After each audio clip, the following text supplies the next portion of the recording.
Hey, welcome to Tabletop Skirmish Games. I'm Lee, and in this video we'll be taking a look at the build options for the Tarantulos BROOD Warcry Warband.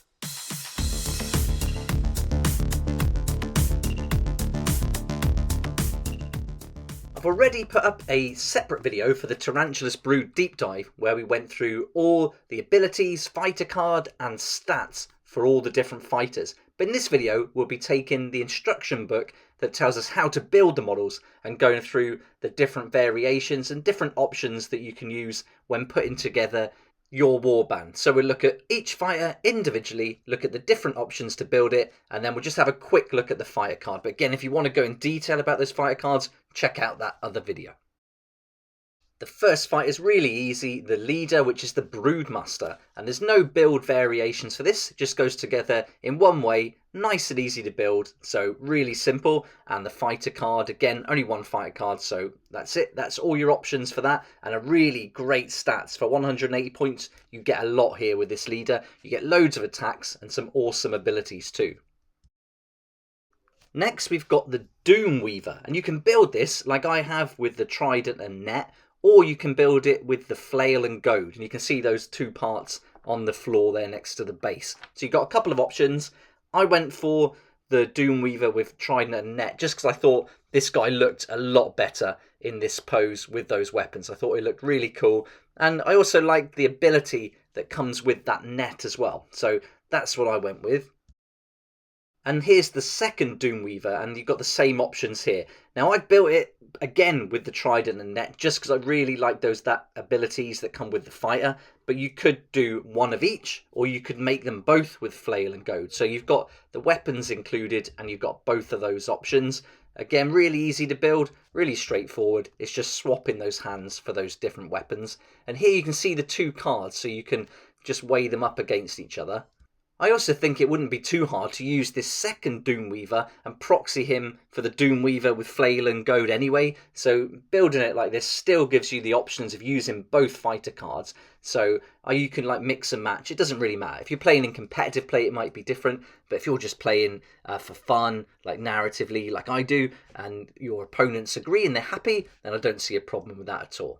Points wise they are very similar, and if you want to use every model from the box in your warband, then you would need to use one of each anyway. If you went with two Doomweavers with Tridents and Nets, you'd sneak over that point barrier, that 1,000 point barrier, so just bear that in mind.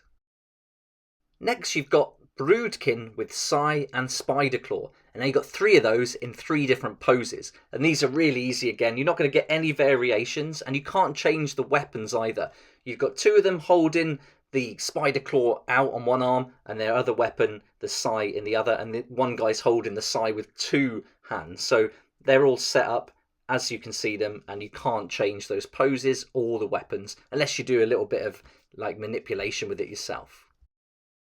There's only one fighter card provided for this fighter, so you will have to photocopy it or use those duplicate cards. I think I'm going to photocopy it because I prefer to have a card per fighter. I'll probably just do some editing as well so I can put the image of each one on the card. I think that looks a lot better. The next model is the Broodkin, and you've got some options here for different weapons. You can have Broodkin with their kind of blades, or you can have Broodkin with Sigh. And this particular one here is using one of the projectiles, so he's like throwing that out there. But you've got lots of build options. As you can see here, you can build 4 regular Broodkins, or 4 Broodkins with Sigh, or mix it up. 2 of each, 3 and then 1, 1 and then 3. So you've got loads of options here. So it's really worth building the bodies first, I think, and then having a look to see which arms and which weapons you put on them. And that's what I did. And because you're just literally gluing those hands on which hold the weapons, it's really easy and gives you a good idea of all the different poses. And for this one I went with a regular Broodkin, but just gave him that projectile just to mix things up a little bit. Here I've gone for another Broodkin, but you could use these two Sighs and have him in a completely different look. And so you can see he'll be there in the top right hand corner. So he's still got the same stance, it's literally just changing the hands again. But I like this pose with those regular swords.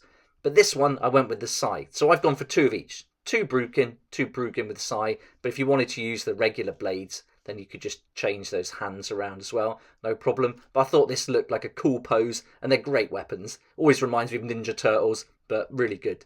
Then I got this guy as well. Again, I went with the Sai. So this is my second one. But if you went with him using the blades, then it's still going to be a great looking model. I think this is a really awesome pose with that cloak flailing behind him as he's advancing and just leaping off some terrain. I really like that.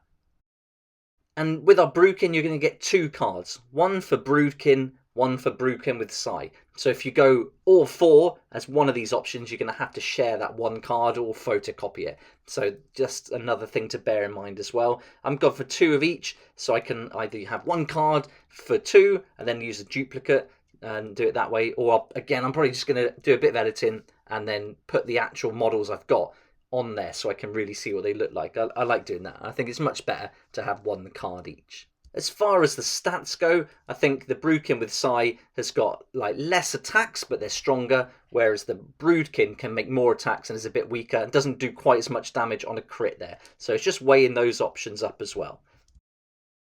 And then finally, we've got the Spider Swarms. You get 3 altogether. They go together in one way. So again, really easy to build. No variations or options or anything like that. But these are fantastic. The fighter card here shows us only 35 points. You can make 8 attacks. And although the strength and toughness is 1 and the damage is only 1 or 2 on a crit, what an awesome fighter to have. 35 points, take all 3 of these in for 105 points, and you can do some serious damage when you team them up and use the double ability that come with some of the other fighters. So fantastic, but that's the final fighter in this set.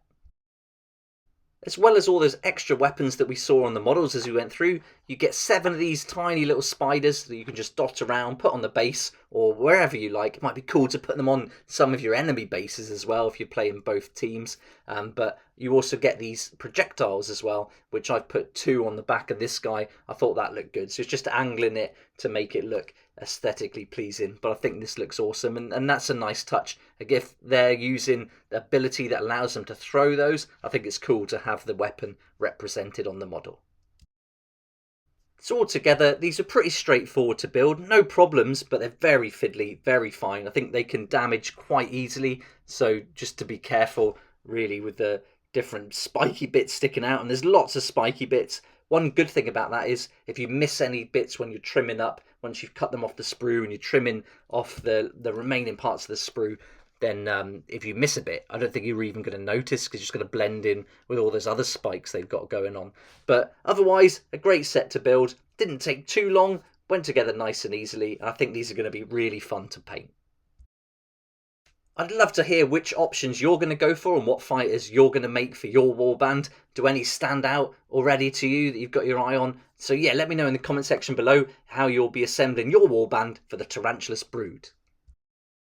If the Dark Oath Savages are more your thing, I've also got a video with the build options for those on the channel, and you can also see a deep dive video for them. And of course, the Tarantulos Brood has a deep dive video as well. You can also see the unboxing of the set, so if you haven't got it and are interested to see what's included, that's up, and I've gone into loads of detail talking about the terrain and those new rules. If you like the look of Red Harvest and would like to add it to your collection, then I'll put some links in the description below to Element Games and Wayland Games, and those links will give you 20% off the RRP, which makes it really great value. It's an awesome set. They are affiliate links, but it won't cost you anything extra. You'll save that money and also support the channel as I get a small commission too. So thanks so much if you choose to order in that way. I really appreciate that support. I hope you enjoyed the video, and if you've bought the set already, I hope you're enjoying getting it already. It's really awesome fun and a great set. But for now, thanks so much for watching. Please like if you like it, subscribe for more videos like this, and don't forget to hit the notification bell to join me next time on Tabletop Skirmish Games. If you like this kind of content and would like to support the channel, then please check out my Patreon page, and thanks to everyone who's joined so far. It's really awesome. We hang out on Discord, talk about the hobby, share ideas and help each other out, and you'll get some perks there that you're not going to find anywhere else. So I'll put a link in the description, and it'd be great to see you there.